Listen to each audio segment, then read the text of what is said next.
শাক রান্না হয়ে আইছে, একটু করে নিয়েছি, খেয়ে দেখি। হ্যাঁ, লবণ তো ছাকতে হয় হিসাবে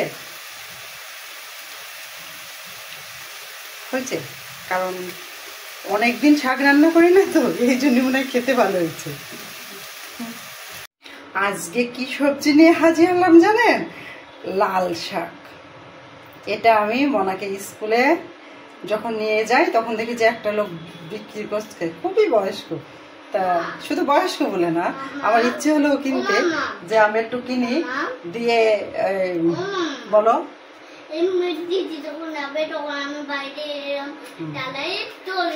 দিয়ে তখন আমি 2 আটি শাক নিলাম। তা আজকে আমি এটা রান্না করব। তা কিভাবে রান্না করি সেটাও আপনাদের দেখাবো। আমার তো রান্না সাদা মাঠা, আপনাদের মতো ইংরেজি রান্না আমি করতে পারি না। আমি 2 মিনিটই রান্না করে আসি, সাদা মাঠা রান্না করে চলে যাই।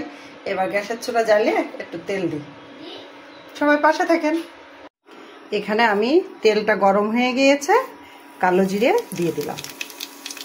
কালো জিরে হয়ে গিয়েছে, একটু পেঁয়াজ আর একটু রসুন দিয়ে দিলাম।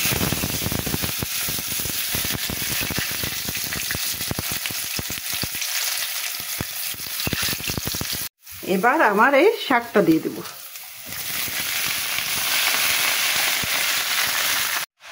একটু কাঁচা পাকা মরিচ দিয়ে দিলাম, আর দিব একটু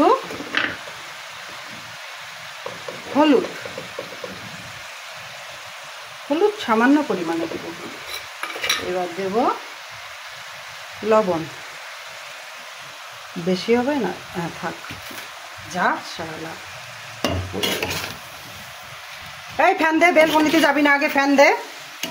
এই ফ্যান দে আগে, তুই ফ্যান দে, বেলকনিতে যাবি না কিন্তু মনা মা, আমার কথা শুনবি, আগে গা ঠান্ডা করবি। এবার আমি একটু নাড়াচাড়া করব, করে ঢেকে দেব। এক কাজ করতে গেলে আর এক কাজ। এই যে মনার পেছনে চিল্লানি লাগে, মনার দিদি চলে গেল, সে বাইরে যাবে, চলে গেল বাইরে, চিল্লাতে চিল্লাতে বাসার ভিতর ঢুকালাম। ঢুকানোর পর আবার বেলকনিতে চলে যাবে। বেলকনিতে যেয়ে ওই যে নিচে বাচ্চারা দাঁড়ায় থাকবে আর ও উপর থেকে কথা বলবে। ওদের নাই রোদ্রে ঘোরা অভ্যাস, ওর তো আর রোদ্রে ঘোরা অভ্যাস না।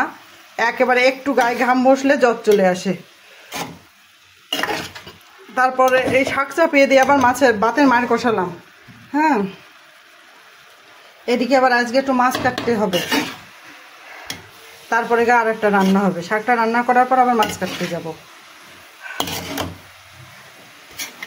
মানে শুধু খালি দৌড়াতে চাও, দৌড়াতে থাকো। এদিকে দেখা যাচ্ছে কোনো কাজ করতে পারি না, বাড়িঘর দৌড় আলোঝালি থাকে, সব কিছু গুছাতে পারি না, আবার দেখা যাচ্ছে বসতেও পারি না। কি যে করে তা করি, কি যে করে করছি, কি যে করি শুধু উপর আল্লাহই জানে। এবার একটু ঢেকে দিই। এখানে একটু চিনি ব্যবহার করলাম।